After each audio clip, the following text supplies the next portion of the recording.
Hey, welcome back. It's late here in New York, and from my apartment window, I can see the city's own constellation of lights. But I'm not looking at them. I'm listening to static, to the hiss and crackle of empty radio frequencies, the sound of the air itself. Because somewhere in that electronic whisper, there are voices that speak to no one.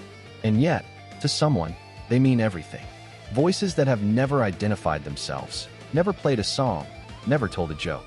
Just numbers or strange melodies, repeating into the void for decades. Who are they for? And why won't they stop? I'm Ibnul J. Farabi, and this is the Unexplained Archive. Tonight, we're tuning into one of the most enduring and eerie mysteries of the Cold War and beyond, number stations.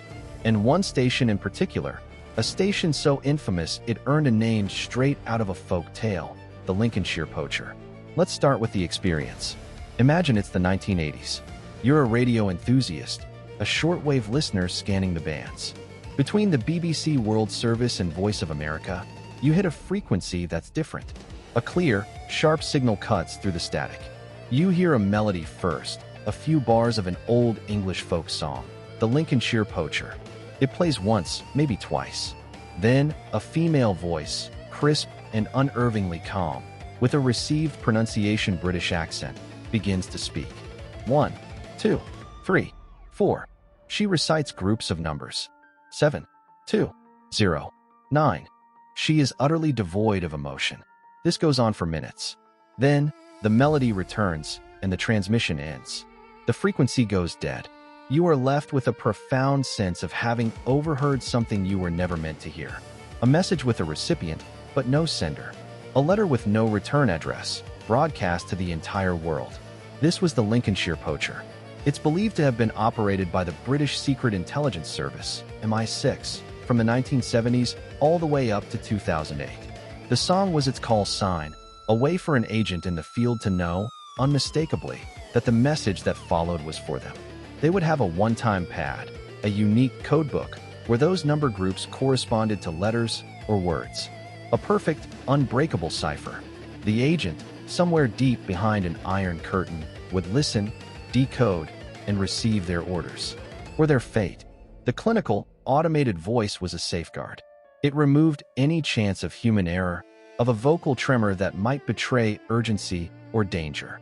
It was a machine-like heartbeat from home, pumping instructions into the shadow world.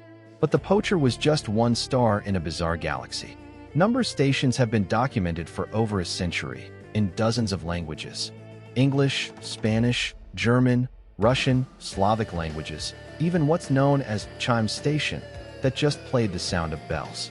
The Cuban attention station with its infamous attention. The eerie, childlike Swedish Rhapsody station, the German gong station. They are global, persistent, and completely unacknowledged. No government has ever officially admitted to running one. That's the first layer of the mystery, their plausible deniability, etched into the airwaves. Which leads to the second, deeper layer, the paranormal quality of it all. Because in a very real sense, these are transmissions for the dead. Not literally, of course, but operationally. In espionage jargon, an agent is dead if their identity is unknown to everyone but their handler. They are a ghost. So these broadcasts are quite literally messages for ghosts, sent out into the ether, hoping the right ghost is listening. There's a terrifying loneliness to that. A voice reading numbers into a microphone in a bunker somewhere. A voice that knows it is speaking to someone who cannot respond, who lives in constant peril. It's a one-way conversation sustained for decades, a lifeline that is also a leash. I think about the engineering of it, too. The sheer infrastructure. These weren't pirate radio kids in a basement. The Lincolnshire Poacher's signal was immensely powerful, beamed from massive antenna arrays in Cyprus. It was a sledgehammer of a signal, designed to punch through iron curtain jamming and be heard clearly in a Moscow apartment or a Warsaw backroom. Someone designed those transmitters. Someone maintained those generators. A whole team of people kept this ghost voice on the air for over 30 years, all while their government would never admit they existed. That, to me, is as fascinating as the spy story. The mundane, daily upkeep of a profound secret. So why did they stop? The Poacher fell silent in 2008. Many number stations have gone quiet since the Cold War ended. We assume it's because the world of espionage has moved on. Encrypted digital bursts over the internet, satellite links, dead drops in the code of online games. Quieter, more efficient. But here's the unsettling truth. Not all of them have stopped. New ones, with new voices, are still logged by hobbyists. The method is antiquated, but it has one supreme advantage. It's untraceable. The agent needs only a cheap, unmodified shortwave radio. There's no device to be found, no digital footprint, no network to hack. The message is just out there in the old, wide sky. As long as there are secrets that need keeping and people who need to hear them without anyone knowing they're listening, there will be a place for these stations. As an engineer, I'm in awe of the system. As a storyteller, I'm haunted by the human element. I keep coming back to that imagined agent in a small, dark room, a shortwave radio, their only connection to the entity that controls their life. They hear the familiar, haunting tune of the Lincolnshire Poacher. Their heart might skip. Is this new orders? Is this their extraction code? Or is this the message that tells them they've been burned, that the game is up? The emotionless voice reads the numbers that will change everything or nothing. They write them down, decode them in silence. Then, they turn off the radio. The static fades, and they are alone again, with the words now living only in their mind. That moment, that silent transfer of meaning from the void into a single human consciousness, is one of the most powerfully mysterious transactions I can think of. It reminds me that mystery isn't always about the supernatural.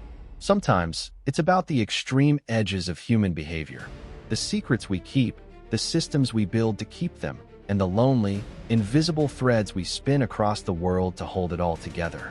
The Lincolnshire Poacher is gone, but its signal is still traveling, out past Jupiter by now, a ghost of a ghost, a melody for no one, drifting through the cosmos. If you want to fall down this particular rabbit hole, I encourage you to search online for recordings. Hearing it is a different experience entirely. The archive of these strange broadcasts is a testament to the hidden layers of our world. Thank you for listening to this episode of the Unexplained Archive. If these journeys into the strange and secretive mean something to you, please share the show with a fellow curious mind. Your subscriptions and reviews help us keep exploring. This is Ibnul J. Farabi for Light Not Studios. Visit us at lightnotstudios.com.